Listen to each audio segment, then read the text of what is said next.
31. augusts, un tas nozīmē, ka rītdien ir skola. Paldies! Jā, tās lietas ir brāļi vai tavējās. Un jā, teica, ka viņš var no darba šitās labas dabūt, tāpēc nevajadzēja pirkt. Tā. Ir 31. augusts, un tas nozīmē, ka rītdien ir skola. Jā, tā pati briesmīgā vieta, uz kur tev jāiet ir katru dienu, gandrīz katru dienu, visu gadu, un kurā tev liek mācīties bez atpūtas. Un jā, vispār čau visiem, ar jums mēs Alise. Šodien es jums parādīšu lietas, ko es nopirku skolā, jo tikai šodien es biju skolas iepirkuma šopingā. Zinu, ka rītdien jau ir 1. septembris, un varbūt šis videoklips ir jau pa vēlu, bet priekš manis tas nav pa vēlu, tādēļ sāksies. Par manu skolas somu runājot, manu skolas somu tika pirkta Amerikā, un es to nesauku par skolas somu, jo tā ir vienkārši rokas soma, tā kā pleca soma, no kaut kāda veikala. Bet tā nav tā kā mugursoma, kā visiem normāliem cilvēkiem. Jo, ja jūs domājat, ka es esmu normāli, tad jūs rūkti maldāties. Penālis. Vispār man šogad bija ļoti grūta penāli, jo es pazaudēju savu veco penāli, bet man bija doma šogad iet ar to pašu, kur es pazaudēju. Bet volā, visticamāk, ka mamma viņu ir izsvedus ārā, jo viņai vienkārši apnika viņš. Es nopirku šo te Milānu penāli, kurš ir spilgti rozā krāsā. Un es ļoti labi apzinos, ka man nepietiks šeit vieta visam, ko es tur vēlos iebāzt, bet kuram gan tas interesē. Bet man šī patikās, jo vienkārši tas ir vienīgais, ko es redzēju bez Ironmaniem, Spidermaniem, sirsniņām vai uzrakstiem dzīve ir skaista, jo es esmu Barbija. Nākamā lieta, ko es nopirku, bija zīmuļi. Šie ir parastie zīmuļi no firmas Milāna dažādās krāsās. Šeit ir 10 krāsas vai 12. Un visticamāk, ka tos mēģināšu sabāzt šajā mazajā penālītī.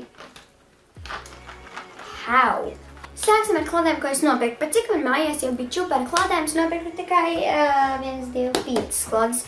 Nē, 1, 2, 3, 4, 5 kladas. Un viss šīs rūtiņi, jo man bija daudz līniju kladas, tātad tādu te kladi ar Parīzes stūri, te kladi ar vilku, kas man likās ļoti skaista. Kladi ar tādu lauviņu.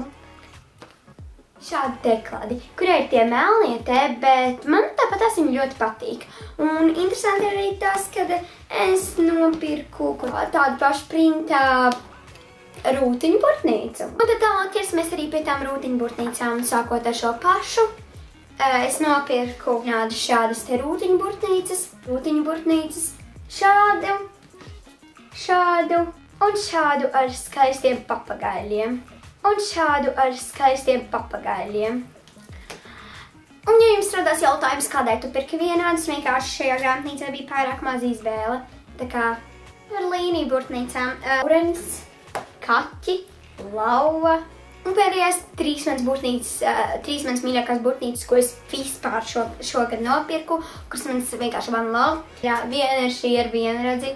Ārprātā, cik viņa ir piemīlīga. Jums tā neliekas. Tik mīlīgs vienradzi. Otra ir šī ar skaistiem pucītēm, kas man arī liekas tik ļoti piemīlīga. Pati pēdējā, kas ir visinteresantākā, ir šāda te, kas ir ar miroņu galvu. Un īstenībā viņa ir ļoti tā kā interesantā formā. Viņa ir tā kā salīdzināt tā kā ar šo, redziet, viņa ir tā kā nedaudz garāka. Un man ļoti patīk, viņai tāds interesants materiāls. Un te ir rakstīts hands off, un otrā pusē ir arī gandrīz tāpatās. Man šī ļoti iepatikās, un te ir tās labs tāds biezākas. Tad es nopirku vēl dažas lietas, ko mēģināt sabāzt manā penālī. Šis te zīmuļu astināmais, šī te ekstra vienkāršā parastā dzēžgumija, 3 pildspalvas, un arī 2 vienkārši parastie zīmuļi, kas ir, viens ir 7B un otrs ir 6B, kas nozīmē, ka viņi ir diezgan mīksti. Ļoti iespējams, ka jums tas viss šķitīs ļoti maz, taču, manuprāt, ir ok, jo es negribēju pārspīlēt ar tām skolas lietām. Un man patīk visas lietas, ko es nopirku, un es tās vēlējos parādīt jums. Tātad, jā, tas nebija pārāk ilgs video, tas nebija pārāk daudz, bet paldies, ka skatījās. Tāpēc es nosties laika. kā arī subscribe apakšā. Es būšu ļoti pateicīga tev. Tātad atā, gaidi nākamais video. Un vēlreiz atā!